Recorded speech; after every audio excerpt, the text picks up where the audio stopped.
हम teacher capsule में आप सभी लोगों का हार्दिक स्वागत है। मैं मोहन सोनी यहाँ पर लाया हूँ आप सभी लोगों के लिए बहुत अच्छी सीरीज। दोस्तों यहाँ पर मैं आपको बाल विकास CDP का मैं आपको प्रीवियस ईयर पेपर करा रहा हूँ। दोस्तों यह जो आपका पेपर है वो आपका पेपर सेकंड यानी कि जूनियर स्तर का पेपर है, जो कि सन 2014 में आपका कराया गया था। मेरे प्रिय साथियों, यहाँ पर आप सभी लोगों के उपयोगिता को देखते हुए यहाँ पर मैं पूरा का पूरा प्रीवियस ईयर सीरीज आपका उत्तर प्रदेश यूपी टेट का मैं आपको करा रहा हूँ। आप लोग प्लेलिस्ट में जाकर आप लोग पूरा का पूरा बैक ईयर आप लोग देख सकते हैं। CDP बाल विकास का बैक ईयर आप लोग जाइए प्लेलिस्ट में, वहाँ पर आप देखिए सारे के सारे भाग 1, 2, 3, 4 के रूप में आपको देखने के लिए मिल जाएंगे। आइए साथियों, समय कीमती है, वीडियो आपको अच्छा लगे तो आप लाइक करिए और आप लोगों के कुल मिला के कितने नंबर बने ये आप लोग ज़रूर मुझे बताएं कमेंट करके। ठीक है साथियों, ये देखिएगा आपके पास क्वेश्चन आने के लिए तैयार है, आप लोग इसको देखिए और जवाब करिए। पहला क्वेश्चन आपके पास में है, आप इसे पढ़िए। क्या है? निम्नलिखित में कौन सा कथन सही नहीं है? इनमें से कौन सा कथन आपका सही नहीं है? 4 विकल्प आपके पास में है। वंशानुक्रम माता पिता संतानों में गुणों का संचरण होता है। चारों के चारों विकल्प आपके पास हैं, तो इसका सही आंसर आपका होगा विकल्प नंबर आपका सी का मतलब वंशानुक्रम व्यक्ति की जन्मजात विशेषताओं का साधन है। ये बात आपकी बिल्कुल भी सही आपकी नहीं होती, क्योंकि वंशानुगत व्यक्ति की जन्मजात विशेषताओं का साधन है, ये चीज़ आपका सही नहीं है। वंशानुक्रम व्यक्ति की जन्मजात विशेषताओं का शोधन है, यह कथन सत्य नहीं है, क्योंकि वंशानुक्रम व्यक्ति की जन्मजात विशेषताओं का पूर्ण योग है, ना कि शोधन। क्या? पूर्ण योग है, ना कि शोधन। यहाँ पर साधन की जगह साथियों हम लोग शोधन कर लेंगे, मात्रा यहाँ पर लगाएगा, शोधन है, ये आंसर आपका सही है। अगला क्वेश्चन देखते हम लोग, देखिएगा नेक्स्ट क्वेश्चन। साहचर्य के नियम है, the law of association is. साहचर्य के नियम इनमें से कौन कौन से आपके होते हैं? तो इसका सही आंसर आपका विकल्प नंबर आपका डी सही होगा साथियों, यानी कि समानता का नियम, वैषम्य का नियम, समीपता का नियम, ये तीनों के तीनों आपके साहचर्य के नियम कहलाते हैं। तो इस तरह से विकल्प नंबर आपका डी सही होगा। दोस्तों एक चीज़ मैं आपको और बता देता हूँ, जो आपका जूनियर स्तर का पेपर होता है, आपका उच्च प्राथमिक स्तर का पेपर होता है, वो थोड़ा सा आपका कठिन होता है, लेकिन चूंकि उसको सॉल्व करना अति आवश्यक है, क्योंकि जब कभी भी प्राइमरी का पेपर आपका कठिन होता है, स्तर उसका हाई लेवल होता है, तो वह आपका जूनियर लेवल का आपका बन जाता है। इसलिए आप सभी लोगों को अगर नौकरी चाहिए तो आप लोगों को सरल से कठिन की तरफ आपको ज्ञान अर्जित करना चाहिए। अगला देखते हैं, गेट्स के अनुसार अनुभव द्वारा व्यवहार में परिवर्तन क्या कहलाता है? तो ये आपका कहलाता है विकल्प नंबर सी, सीखना। ठीक है ना, ये सीखना यानी कि अधिगम के संबंध में एक डेफिनेशन आपकी गेट्स महोदय ने दी थी। उन्होंने कहा था अनुभव द्वारा व्यवहार में ही आपका परिवर्तन होता है। किसने बोला था? गेट्स ने। किसके संबंध में? अधिगम के संबंध में, यानी कि सीखना के संबंध में। अगला क्वेश्चन देखते हैं साथियों, अपने आप को प्रेम करने की प्रवृत्ति को क्या कहते हैं? जो व्यक्ति अपने आप से प्रेम करता है उसे अपन क्या कहते हैं साथियों? उसे कहते हैं अपन नार्सिसिज्म। क्या? नार्सिसिज्म। मनोवैज्ञानिक सिगमंड फ्रायड ने यूनानी पौराणिक कथा के आधार पर स्वप्रेम की भावना के लिए नार्सिसिज्म अर्थात अपने आप से जो प्रेम करता है उसलिए उसको नार्सिसिज्म बोला है। किसने बोला है? सिगमंड फ्रायड ने। तो इस तरह से करेक्ट आंसर जो आपका होगा विकल्प नंबर आपका सी। ठीक है साथियों, अगर मैं आपको बताना चाहूँ, पौराणिक कथा में नार्सिसिस्ट नामक व्यक्ति को अपने शरीर से प्रेम बहुत करता था, बहुत करते हुए प्रेम करते हुए दिखाया गया। इस तरह की भावना शिशु में बहुत ज़्यादा आपकी पाई जाती है। अगला देखते हैं नेक्स्ट क्वेश्चन, मनुष्य की बुद्धि आगे की पीढ़ियों में संक्रमित होती है का कार्य इस जन्मजात योग्यता के विकास के लिए उपयुक्त परिस्थितियों का निर्माण करना है। ठीक है साथियों, एक बार पुनः क्वेश्चन पढ़ लीजिए, अच्छा क्वेश्चन आपका है।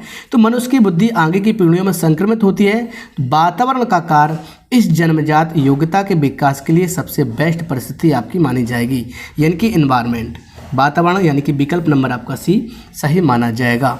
अगला क्वेश्चन देखते हैं, क्वेश्चन नंबर 6, पूरे आवृत्ति वितरण के प्रतिनिधित्व करने वाले मान को, है ना, मान को अपन क्या कहते हैं? तो इसे अपन कहते हैं विकल्प नंबर बी, केंद्रवर्ती प्रमाण का माप। केंद्रवर्ती प्रमाप का माप अर्थात मैं बताना चाहता हूँ, पूरे आवृत्ति विवरण का प्रतिनिधित्व करने वाले मान को केंद्रीयवर्ती प्रमाप कहते हैं, जिसमें माध्य होता है, माध्यिका होती है और आपका बहुलक होता है। ये 3 चीज़ें आपकी शामिल होती हैं। इस तरह से करेक्ट आंसर आपका विकल्प नंबर आपका बी आपका सही होगा, value of centre petal standard, है ना, बी यानी कि बॉम्बे आपका सही है बेटा। अगला क्वेश्चन हम लोग देखते हैं, देखिएगा, निम्नांकित में कौन सी विशेषता आंतरिक रूप से अभिप्रेरित बच्चों के लिए सही नहीं है? यानी कि कौन सी विशेषता है जो इंटरनली रूप से बच्चे को मोटिवेट नहीं करती है? वे चुनौतीपूर्ण कार्य पसंद करते हैं, वे हमेशा सफल होते हैं, वे कार्य के समय आनंद अनुभव करते हैं, वे कठिन कार्यों में उच्च स्तर की ऊर्जा प्रदर्शित करते हैं। साथियों, तो इसका सही आंसर आपका बी आपका होगा, वे हमेशा सफल होते हैं। ऐसा कभी भी नहीं होता कि बच्चा हमेशा सफल हो, कभी सफल बच्चा होगा, कभी असफल बच्चा होगा। इसलिए विकल्प नंबर बी जो आपका है वो आंतरिक रूप से अभिप्रेरित बच्चों के लिए सही नहीं माना जाता है। अगला देखते हैं, बालक एक ऐसी पुस्तक है जिसका शिक्षक अधोपांत अध्ययन करना चाहिए। यानी कि बालक एक ऐसी पुस्तक है जिसका शिक्षक को अधोपांत अध्ययन करना चाहिए। ये स्टेटमेंट देने वाले थे आपके रूसो महोदय जी। रूसो ने कहा था कि बच्चे के अध्ययन करना अति आवश्यक है ना। विकल्प नंबर आपका सी सही है। अच्छा क्वेश्चन आपका है। नेक्स्ट क्वेश्चन की तरफ चलते हैं। ये आपके पास है क्वेश्चन नंबर 9। बाल मनोविज्ञान के अनुसार शिक्षा के क्षेत्र में मुख्य स्थान किसका होता है? तो दोस्तों, बाल मनोविज्ञान में शिक्षा के क्षेत्र में जो आपका मुख्य स्थान जो आपका होता है वो आपका बच्चा होता है, क्योंकि चाइल्ड सेंटर्ड एजुकेशन, बाल केंद्रित शिक्षा दी जाती है। तो विकल्प नंबर आपका ए आपका सही हो गया। अगला क्वेश्चन देखते हैं हम लोग। क्वेश्चन नंबर 10 आपके पास है, सामान्य से विशेष की तर्क की प्रक्रिया निम्नलिखित में से कौन सी पद्धति में आपकी होती है? सामान्य से विशिष्ट की तरफ जब हम लोग चलते हैं तो ये आपका क्या होता है? आगमन, निगमन, ए और बी दोनों, इनमें से कोई नहीं। तो दोस्तों, जो आपका निगमन पद्धति होती है आपकी डिडक्टिव मेथड होता है, उसमें सामान्य से विशिष्ट की तरफ चला जाता है, तो इसलिए आपका विकल्प नंबर आपका भी सही हो जाएगा। वहीं पर आगमन पद्धति जो आपकी होती है उसमें विशिष्ट से सामान्य की तरफ चला जाता है, यानी कि आगमन में सरल से कठिन की तरफ चला जाता है। बाकी जब मैं आपको कभी आगमन और निगमन पद्धति समझाऊंगा तो वहाँ पर सारी की सारी चीज़ें आपकी क्लियर हो जाएंगी। तो इसलिए यहाँ पर आपका विकल्प नंबर आपका भी सही हुआ। अगला क्वेश्चन देखते हैं। नेक्स्ट क्वेश्चन आपके पास क्वेश्चन नंबर 11 ये रहा आपके पास। बाल्यावस्था की प्रमुख मनोवैज्ञानिक विशेषता क्या है? बाल्यावस्था की प्रमुख मनोवैज्ञानिक विशेषता क्या होनी चाहिए? तो ये आपकी सही आंसर क्या होगा? परनिर्भरता, सामूहिकता की भावना, धार्मिकता, अनुकरणात्मक प्रवृत्ति का अभाव। तो दोस्तों, यहाँ पर विकल्प नंबर आपका बी सही होगा। बाल्यावस्था की जो विशेषता आपकी होती है वो आपकी होती है सामूहिकता की भावना। सामूहिकता की भावना, विकल्प नंबर आपका बी सही होगा। और भी इसकी मैं विशेषता बता देता हूँ। सामूहिक भावना की प्रबलता इसमें पाई जाती है, आत्मनिर्भरता की भावना इसमें पाई जाती है, मानसिक योग्यताओं में वृद्धि होती है, शारीरिक विकास में स्थिरता आपकी हो जाती है बाल्यावस्था में, है ना। क्योंकि आपको पता है ना, उत्तर बाल्यावस्था में जब बच्चा आ जाता है तो उसका विकास जो है वो आपका स्लो हो जाता है, आपका रुचियों में परिवर्तन हो जाता है, बहुमुखी व्यक्तित्व का विकास होने लगता है, रचनात्मक कार्यों में वो आनंद लेने लगता है। ये सारी की सारी विशेषता आपकी बाल्यावस्था की आपकी मानी जाती हैं। क्वेश्चन नंबर 12 देखते हैं हम लोग। किशोरावस्था में संवेगों की तीव्रता किस प्रकार प्रकट होती है? किशोर आपके होते हैं वो संवेगों की तीव्रता को किस तरह से प्रकट करते हैं, ये आपसे पूछा गया है। तो इसका आंसर जो आपका रहेगा ना, विकल्प नंबर आपका डी। प्रतिकूल पारिवारिक संबंध, व्यवसाय की समस्या, नई परिस्थिति के साथ समायोजन, इसलिए विकल्प नंबर आपका डी सही होगा। ये आंसर आपका सही हो गया डी। साथियों, एक बार मैं आपको पुनः बता देता हूँ, जब कभी भी आप लोग बाल विकास के पेपर को हल कर रहे हो और उसमें अगर आपको कोई भी विकल्प सही नज़र नहीं आ रहा है, अगर आपको तुक्का लगाना है और विकल्प नंबर डी में अगर इनमें से सभी दिया गया है तो आप लोग सामान्य तौर से ऑप्शन नंबर डी, इनमें से सभी वाले विकल्प को चुनिए। 90% आपका आंसर सही जाएगा, ऐसा मेरा व्यक्तिगत अनुभव आपको बताता है। अगला देखते हैं। 140 से अधिक IQ वाले बच्चों को अपन किस श्रेणी में रखेंगे? मूर्ख, मंदबुद्धि, सामान्य बुद्धि, प्रतिभाशाली। साथियों, जो बच्चा 140 IQ के ऊपर पाया जाता है उसको वो हम लोग रखते हैं विकल्प नंबर डी, यानी कि प्रतिभाशाली में। डी आंसर आपका सही है। टर्मन महोदय थे, उन्होंने 1916 में एक बुद्धिलब्धि की सारणी आपकी दी थी। उसमें उन्होंने कहा था बेटा कि जो 140 या 130 के ऊपर होता है वो प्रतिभाशाली आपका होता है, जबकि सामान्य बच्चे का IQ लेवल इन्होंने 91 से 110 के बीच बताया। वहीं पर मंदबुद्धि बालक का IQ लेवल इन्होंने 81 से 90 के बीच बताया। अगला क्वेश्चन देखते हैं। तो यानी कि जो आपका बुद्धिलब्धि का सारणी है वो किसने दी? टर्मन ने, जिसमें प्रतिभाशाली का क्या है 140 के ऊपर या 140, सामान्य का क्या है 91 से 110, वहीं पर मंदबुद्धि का है 81 से 90 के बीच। अगला देखते हैं हम लोग नेक्स्ट क्वेश्चन। सृजनशीलता मौलिक परिणामों को अभिव्यक्त करने की मानसिक क्रिया है। ये स्टेटमेंट आपका किसके द्वारा दिया गया? दोस्तों, क्रो एंड क्रो के द्वारा ये स्टेटमेंट आपका दिया गया। विकल्प नंबर आपका ए सही है। क्रो एंड क्रो के द्वारा ये स्टेटमेंट आपका दिया गया। क्वेश्चन नंबर 15 आपके पास आता है। प्रयास और भूल का सिद्धांत, ट्रायल एंड एरर थ्योरी किसके द्वारा आपकी दी गई? तो ये साथियों ये आपकी थॉर्नडाइक के द्वारा दी गई थी। थॉर्नडाइक ने साथियों अधिगम के कुल मिला के आपके 8 नियम दिए, जिसमें से आपके 3 आपके मुख्य नियम थे, 5 आपके गौण नियम थे। 3 मुख्य नियमों में से एक आपका प्रभाव का नियम, एक आपका तत्परता का नियम, एक आपका अभ्यास का नियम आपका माना जाता है। थॉर्नडाइक ने अपने प्रयोग में जिस जानवर का प्रयोग किया था उस जानवर का नाम आपका बिल्ली था। वहीं पर कोहलर ने अपने प्रयोग में उस कुत्ता का प्रयोग किया है ना, माफ़ी चाहूँगा, कोहलर ने अपने प्रयोग में चिंपैंजी वनमानुस अर्थात जिसका नाम सुल्तान था उसका प्रयोग किया है। पावलाव ने अपने प्रयोग में कुत्ता का प्रयोग किया है। अगला देखते हैं। नेक्स्ट क्वेश्चन आपके पास ये रहा, सीखने के पठार के निराकरण के लिए क्या नहीं करना चाहिए। दोस्तों सीखने का पठार का मतलब होता है सीखने में रुकावट, सीखने में व्यवधान। तो यानी कि सीखने में व्यवधान, सीखने में रुकावट का निराकरण अगर आपको करना है तो क्या नहीं करना चाहिए, ये आपसे पूछा है साथियों। तो यानी कि विकल्प नंबर सी आपका सही होगा, उसे दंडित नहीं करना चाहिए। अगर आपको सीखने में प्रॉब्लम आपकी आ रही है, सीखने में असुविधा आपको हो रही है, तो उसके खातिर उसको दंडित नहीं करना चाहिए। विकल्प नंबर सी आपका नेगेटिव यानी कि नकारात्मक आपका है। अगला क्वेश्चन हम लोग देखते हैं। ये आपके पास अगला क्वेश्चन आया, जिस वक्र रेखा में प्रारंभ में सीखने की गति तीव्र होती है, ठीक है ना, ऐसा वक्र जिसमें प्रारंभ में सीखने की गति तीव्र होती है, उसके बाद यह क्रमशः मंद होती जाती है, उसे अपन किस प्रकार का वक्र आपका कहते हैं। तो दोस्तों इस तरह का जो आपका वक्र होता है वो आपका उन्नतोत्तर वक्र यानी कि कॉनकेव कर्व आपका कहलाता है। विकल्प नंबर आपका ए सही हो गया। अगर मैं आपको कहना चाहूँ साथियों इसमें वक्र कितने प्रकार के आपके होते हैं साथियों, तो वक्र कुल मिला के आपके 4 प्रकार के आपके होते हैं। एक आपका सरल रेखीय वक्र, एक आपका सकारात्मक, एक नकारात्मक, एक आपका मिश्रित वक्र आपका कहलाता है। ठीक है साथियों, उसी में से अगर मैं आपको बताना चाहूँ एक वो आपका जिस वक्र में रेखा में प्रारंभ में सीखने की गति ज़्यादा होती है और बाद में क्रमशः मंद होती जाती है, उसे उत्तरोत्तर वक्र अपन कहते हैं, है ना। उत्तरोत्तर का मतलब अगर मैं कहना चाहूँ इसे अपन नकारात्मक वक्र कहते हैं, नेगेटिव वक्र यानी कि नकारात्मक वक्र कहते हैं। सकारात्मक वक्र आपका क्या होता है, सकारात्मक वक्र आपका नत्तोदर कहलाता है, कॉनकेव कहलाता है। वहीं पर एक आपका मिश्रित वक्र भी आपका होता है। अगला क्वेश्चन देखते हैं हम लोग। ये आपके पास नेक्स्ट क्वेश्चन है, व्यक्तिक भिन्नता का क्या अर्थ है। इंडिविजुअल डिफरेंस का क्या अर्थ है, 2 व्यक्तियों में शारीरिक रूप से भिन्नता, ये मतलब आपका हो गया। इसमें से अगर मैं बेस्ट आंसर बताना चाहूँ तो विकल्प नंबर बी आपका है, जिसके अंदर सारी की सारी विकल्प आपके आ जाएंगे। कोई 2 व्यक्ति शारीरिक रूप से, मानसिक रूप से, संवेगात्मक रूप से जब आपका एक व्यक्ति से अलग हो, डिफरेंट हो, तो उसे अपन व्यक्तिक भिन्नता की श्रेणी में रखते हैं। तो विकल्प नंबर आपका बी यानी कि बॉम्बे आपका सही हुआ। क्वेश्चन नंबर 19 आपके पास है, मानसिक स्वास्थ्य विज्ञान का प्रमुख उद्देश्य आपका क्या होता है।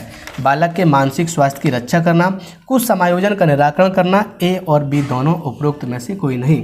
तो दोस्तों मानसिक स्वास्थ्य विज्ञान का प्रमुख उद्देश्य आपका विकल्प नंबर आपका सी माना जाएगा, ए और बी आपका सही है, ठीक है ना। मानसिक स्वास्थ्य विज्ञान का मुख्य उद्देश्य बालकों की मानसिक क्षमता की वृद्धि करना तथा बालकों के मानसिक स्वास्थ्य पर पड़ने वाले गलत प्रभाव को रोकना, ताकि बालक के मस्तिष्क का पूर्ण रूप से विकास हो सके और बालक अपने वातावरण के साथ समायोजन कर सके।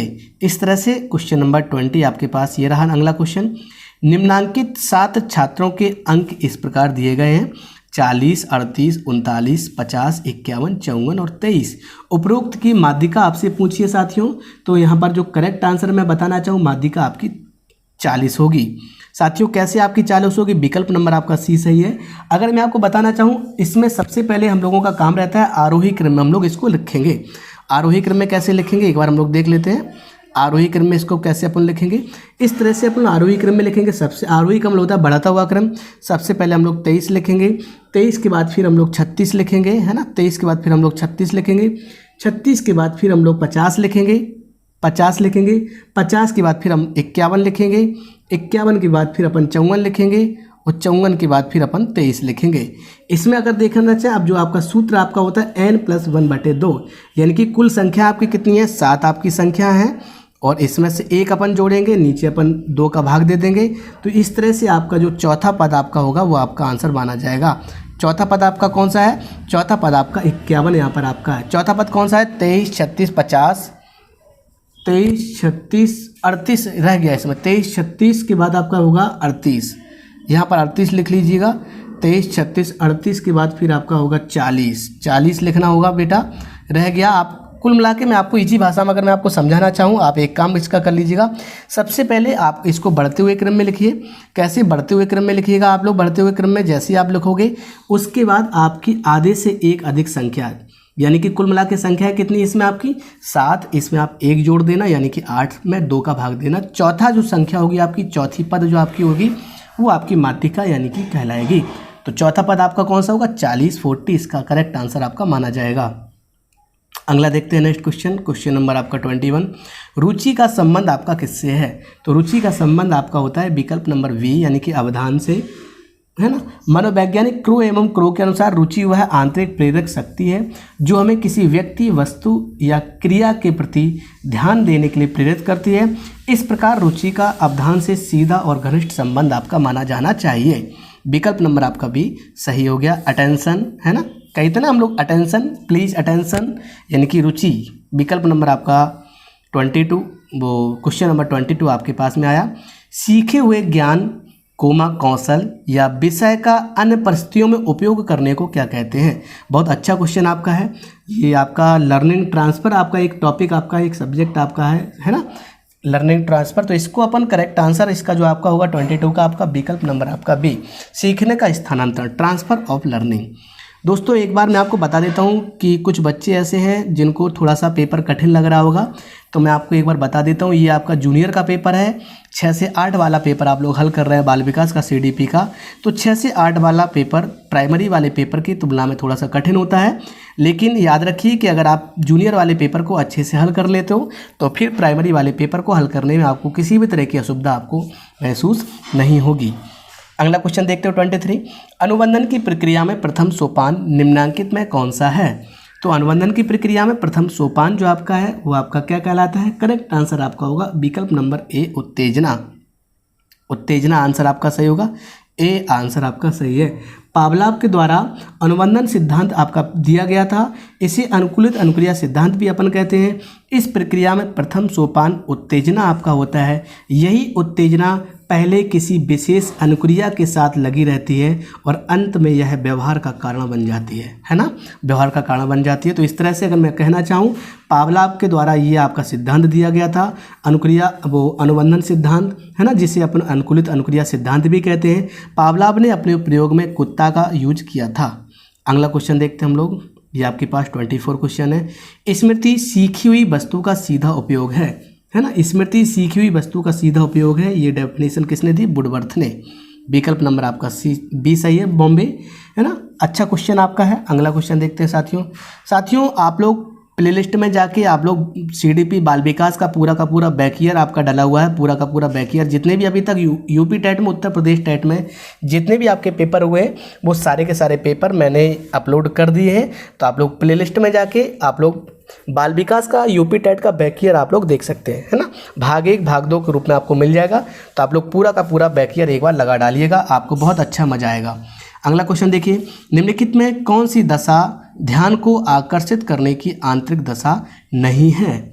इनमें से कौन सी ध्यान को आकर्षित करने की आंतरिक दशा नहीं है? तो ऑप्शन नंबर ए, उद्दीपन की स्थिति। उद्दीपन की स्थिति इसका आंसर आपका माना जाएगा, विकल्प नंबर आपका ए। उद्दीपन की स्थिति ध्यान आकर्षित करने की बाह्य दशा आपकी होती है, आंतरिक दशा आपकी नहीं होती है। क्योंकि जो भी आपका उद्दीपक आपका होता है वो आपका इंटरनली नहीं होता, आपका एक्सटर्नली यानी कि बाह्य रूप से आपको अपने तरफ खींचने के लिए मजबूर कर देता है। तो इसलिए विकल्प नंबर आपका ए सही होगा, उद्दीपन की स्थिति। अगला देखते हैं हम लोग, नेक्स्ट क्वेश्चन आपके पास ये रहा, संवेग की उत्पत्ति ... से होती है। संवेग की उत्पत्ति किससे होती है? आदतों से, मूल प्रवृत्तियों से, शारीरिक विकास से, संप्रत्तियों के निर्माण से। साथियों संवेग की उत्पत्ति जो आपकी होती है वो आपकी मूल प्रवृत्ति से आपकी होती है, विकल्प नंबर आपका बी।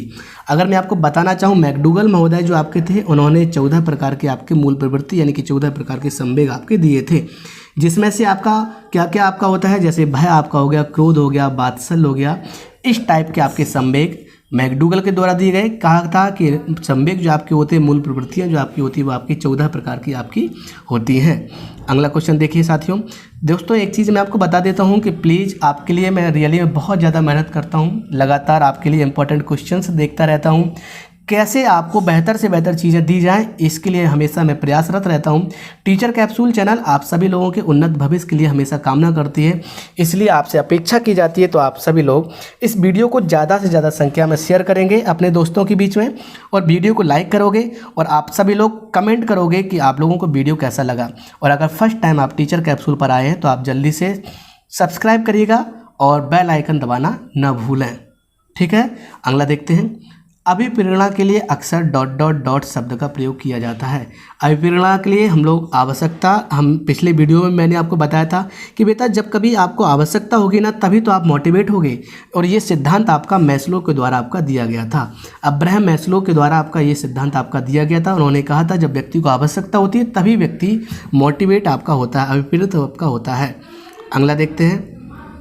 विद्यार्थियों में प्रत्यय विकास के निर्माण के लिए शिक्षक, तो यानी कि मैं आपको कहा शिक्षक यहाँ पर लिखा हुआ है, यानी कि इसका आंसर आपका पॉजिटिव सकारात्मक आपका होना चाहिए। तो करेक्ट आंसर आपका होना चाहिए सारी की सारी क्रियाएं, है ना, कि शिक्षण विधि सरल से जटिल की ओर होनी चाहिए, एकदम सही बात आपकी है। को विद्यार्थी को व्यापक अनुभव का अवसर प्रदान करना चाहिए, ये भी आपका पॉजिटिव है। को विद्यार्थियों को निर्मित प्रत्ययों के अंतरण का अवसर देना चाहिए, ये भी विकल्प आपका पॉजिटिव है। इस तरह से सही आंसर आपका उपरोक्त सभी विकल्प नंबर आपका डी माना जाएगा। आज की क्लास का सेकंड लास्ट क्वेश्चन आपके पास में ये रहा, देखिएगा। चिंतन मानसिक क्रिया का ज्ञानात्मक पहलू है, यह स्टेटमेंट किसके द्वारा दिया गया? वॉरेन, रॉस, बैलेंटाइन या फिर आपका स्किनर? तो इसका सही आंसर आपका होगा रॉस महोदय जी ने कहा था ये स्टेटमेंट। विकल्प नंबर आपका बी बहुत चर्चित आपका है, इंपॉर्टेंट आपका है, पेपर में आपका कई बार आपका आ चुका है। रॉस ने कहा था चिंतन मानसिक क्रिया का ज्ञानात्मक पहलू आपका है। अगला देखते हैं हम लोग। नेक्स्ट क्वेश्चन आपके पास ये है, लास्ट क्वेश्चन है, बढ़िया क्वेश्चन है। कल्पना के विकास के लिए ज्ञानेंद्रियों को प्रशिक्षित करना चाहिए, कहानी सुनाना चाहिए, रचनात्मक प्रवृत्ति के विकास पर ध्यान देना चाहिए, उपरोक्त सभी क्रियाएं करनी चाहिए। देखिएगा साथियों, मैं आपसे बार बार कहता हूं कि जब कभी भी आपको बाल विकास में कोई भी प्रश्न का जवाब समझ में ना आए और विकल्प नंबर डी में उपरोक्त सभी दिया गया है तो आप लोग आंख बंद करके मोहन सर को याद करते हुए विकल्प नंबर डी का चुनाव करिए, 90% आपका आंसर सही जाएगा। इस तरह से विकल्प नंबर आपका डी उपरोक्त सभी क्रियाएं करनी चाहिए, यह आंसर आपका सही हुआ। इस तरह से साथियों 30 क्वेश्चंस जो आपके हैं बैक वाले वो मैंने आपको करवाए हैं। आप लोगों को अगर पूरी की पूरी सीरीज़ देखनी है तो आप लोग प्लेलिस्ट में जाइए, वहाँ पर प्लेलिस्ट में आपको बाल विकास की बाल विकास का बैक ईयर आपको मिल जाएगा। तो आप लोग प्रॉपर तरीके से पूरा का पूरा बैक ईयर आप लोग अच्छे से देख सकते हो, ठीक है ना। क्योंकि आप लोगों को पता है कि अभी पिछला 2021 का पेपर जो आपका हुआ था यूपी टेट का, उसमें 80% आपका बैक ईयर से ही आपका पूछा गया था। इसलिए इस उद्देश्य को देखते हुए मैंने ये वाली सीरीज स्टार्ट की है ताकि आप सभी लोगों को बेहतर से बेहतर आपको पेपर में अच्छा करने के लिए मौका आपको मिल सके, ठीक है साथियों। इस तरह से एक बार मैं पुनः चलते चलते आपको बोल देता हूं कि वीडियो को आप लोग लाइक करिए और वीडियो आपको कैसा लगा कमेंट करके मुझे ज़रूर बताइए। और इस वीडियो में आपके कुल मिला के कितने क्वेश्चंस आपके सही हुए यह भी मुझे कमेंट करके बताइए। और फर्स्ट टाइम अगर आप टीचर कैप्सूल पर आए हैं तो आप लोग लाल रंग से लिखे सब्सक्राइब बटन को जरूर दबाएँ, साथ में बेल आइकन को भी दबाएँ और वीडियो को ज़्यादा से ज़्यादा संख्या में आप लोग शेयर करिए, ठीक है साथियों।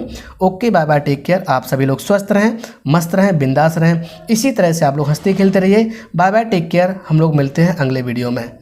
जय हिंद, जय भारत।